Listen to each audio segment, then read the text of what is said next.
Home tab में font के section के बिल्कुल साथ आपको अलाइनमेंट का सेक्शन नज़र आ रहा है, जिसमें हमारे पास डेटा अलाइनमेंट से रिलेटेड काफ़ी ज़्यादा फीचर्स अवेलेबल हैं। हम कुछ फीचर्स यूज़ करके देखते हैं जी, ये किस तरह के फीचर्स हैं। सपोज मेरे पास ये जो डेटा आ रहा है, न्यूमेरिकल डेटा आ रहा है 5 मंथ्स का, इनमें जो नंबर्स हैं मैं उन्हें लेफ़्ट साइड पे अलाइन करना चाहता हूँ। फ़िलहाल मेरे पास ये सेल्स में राइट साइड पे अलाइंड है। मैं इन्हें इनकी पोजीशन चेंज करके इन्हें सेल्स के लेफ़्ट बॉर्डर के पास लेके जाना चाहता हूँ। तो मैं क्या करूँगा जी, अलाइनमेंट के सेक्शन में आऊँगा। इधर मेरे पास ये जो नीचे 3 टैब्स नज़र आ रहे हैं, आपको 3 बटन्स नज़र आ रहे हैं। इन पर जो लेफ़्ट साइड में बटन है, ये लेफ़्ट अलाइन का बटन है, इसे क्लिक करूँगा तो ये मेरा सारा का सारा डाटा जो है ये लेफ़्ट साइड अपने सेल्स में लेफ़्ट साइड पे अलाइंड हो गया। इसी तरह अगर मैं इसे सेंटर में लेके जाना चाहता हूँ सेल के, तो मैं सेंटर के बटन पे क्लिक करूँगा, और अगर दोबारा इसे राइट साइड पे ही लेके जाना चाहता हूँ तो मैं राइट अलाइन के बटन पे क्लिक करूँगा और ये राइट साइड पे चला जाएगा। आप अभी जो अलाइनमेंट कर रहे थे वो along the width of column कर रहे थे।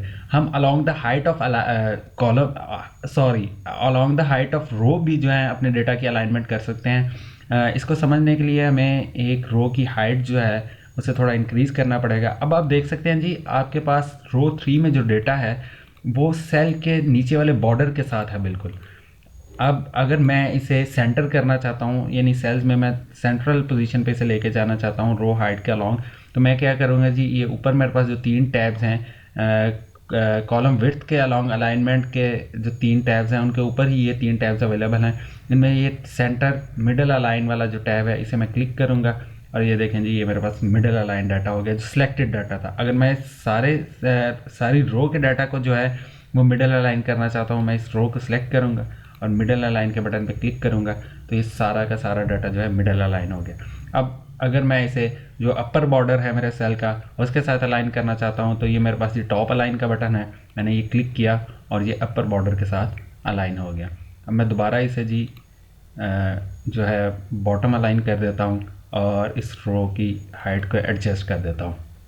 इसके अलावा जी आपके पास इस अलाइनमेंट के सेक्शन में एक और टैब आपको नज़र आ रहा है, ओरिएंटेशन का टैब।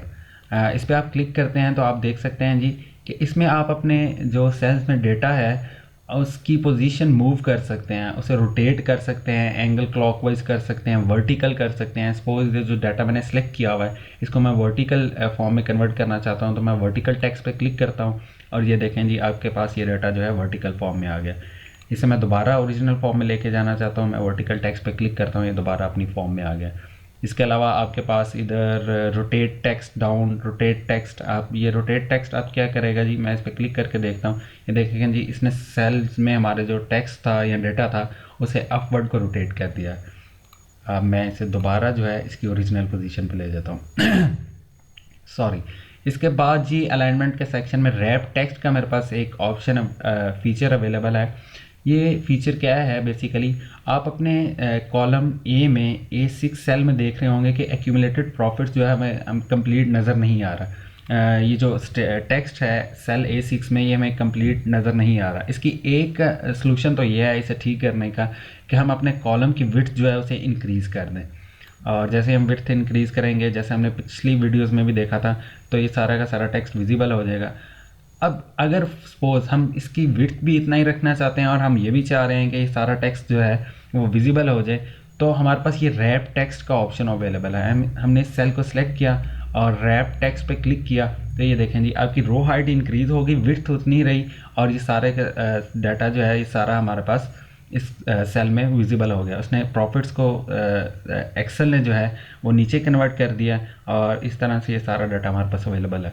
अब इसे मैं दोबारा रैप टेक्स्ट के अगर ऑप्शन पे क्लिक करूँगा तो ये दोबारा अपनी ओरिजिनल फॉर्म में चला जाएगा। इसके अलावा रैप टेक्स्ट के बिल्कुल नीचे आपके पास मर्ज एंड सेंटर का एक ऑप्शन अवेलेबल है। आपको इस एक्सेल की शीट में प्रॉफिट स्टेटमेंट लिखा हुआ नज़र आ रहा है बिल्कुल लेफ्ट साइड पे सेल A1 में। अब मैं चाहता हूँ ये प्रॉफिट स्टेटमेंट जो लिखा हुआ है, चूँकि ये सारी की सारी प्रॉफिट स्टेटमेंट है, तो ये एज अ हेडिंग जो है इस पूरी स्टेटमेंट के ऊपर आए, सेंटर में करके कहीं आए।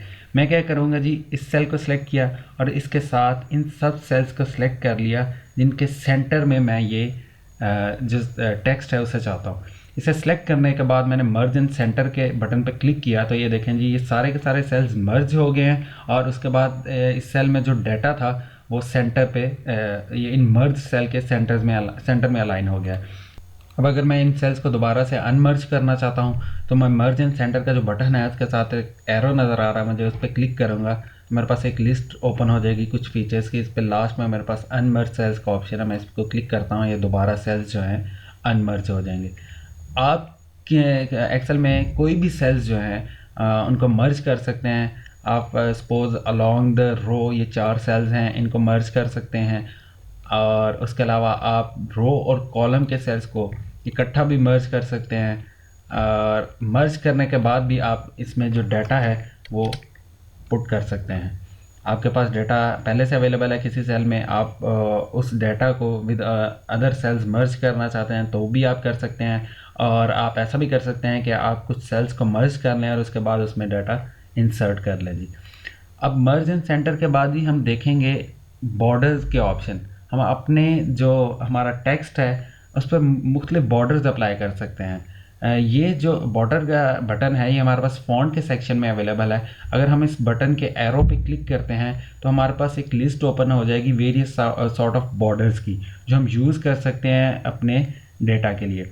सपोज़ मुझे ये जो फिगर्स मेरे पास नज़र आ रही हैं इनके अराउंड मुझे बॉर्डर चाहिए, तो मैं क्या करूँगा जी, इस बॉर्डर के बटन पे क्लिक करूँगा। अब मेरे पास मुझे किस तरह का बॉर्डर चाहिए जी, बॉटम बॉर्डर चाहिए। सिर्फ इस जितना सिलेक्टेड पोर्शन है इसके बॉटम पे मेरे पास बॉर्डर आ जाएगा। टॉप पे बॉर्डर आ सकता है मेरे पास, लेफ़्ट और राइट के बॉर्डर्स अवेलेबल हैं। या आउटसाइड बॉर्डर चाहिए, मुझे चारों तरफ इस टेक्स्ट के बॉर्डर चाहिए। मैं आउटसाइड बॉर्डर पे क्लिक करता हूँ तो अब देखें जी इस डेटा के चारों तरफ मेरे पास बॉर्डर आ गया। इसके अलावा मेरे पास ये भी ऑप्शन अवेलेबल थी कि मैं जो है ना ऑल बॉर्डर सेलेक्ट करना। इससे क्या होगा जी, हम क्लिक करके देखते हैं। ऑल बॉर्डर्स पे मैंने क्लिक किया तो ये सारे सेल्स जो हैं वो मेरे पास बॉर्डर्ड आ गए हैं। जितने भी मैंने सेल्स सेलेक्ट किए हुए थे उनके अराउंड मुझे बॉर्डर नज़र आ रहा है। इस लिस्ट में आपके पास काफ़ी ज़्यादा जो है फीचर्स अवेलेबल हैं। हम बॉटम डबल बॉर्डर कर सकते हैं, आप थिक बॉटम बॉर्डर का ऑप्शन है और काफ़ी फीचर्स आपके पास अवेलेबल है।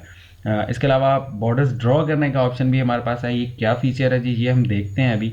मैं इसे सेलेक्ट करता हूँ तो मेरा कर्सर एक पेंसिल के फॉर्म में कन्वर्ट हो गया। अब जैसे ही मैं अपने लेफ़्ट माउस बटन को क्लिक करके कहीं भी ड्रैग करूँगा तो वहाँ बॉर्डर्स जो हैं वो ड्रॉ होते जाएंगे। ये देखें जी बॉर्डर ड्रॉ होता गया।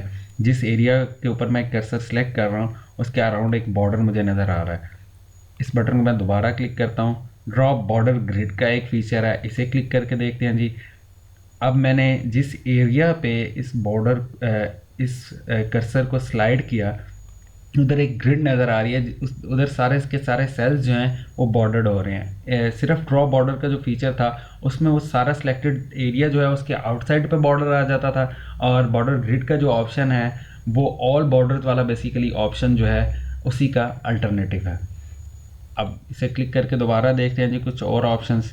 अरेज बॉर्डर का ऑप्शन है मेरे पास। ये अरेज बॉर्डर मैंने सेलेक्ट किया, ये मैंने ड्रैग किया इसे, तो यहाँ जितने भी बॉर्डर्स थे वो रिमूव हो गए हैं जी। ये बॉर्डर्स भी मैं रिमूव कर देता हूँ, ये बॉर्डर्स भी मेरे पास रिमूव हो गए हैं।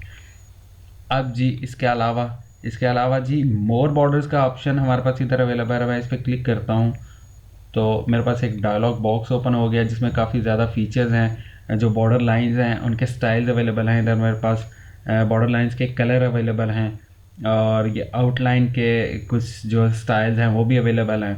ये सारे फीचर्स जो हैं आप यूज़ कर सकते हैं इस डायलॉग बॉक्स में। आपके ये जो अलाइनमेंट का सेक्शन है इसमें भी आपके पास एक डायलॉग बॉक्स लॉन्चर अवेलेबल है। अगर आप इस पर क्लिक करें तो ये अलाइनमेंट से रिलेटेड जो है काफ़ी और फीचर्स मेरे पास आ गए हैं जो मैं इस बॉक्स के थ्रू यूज़ कर सकता हूँ।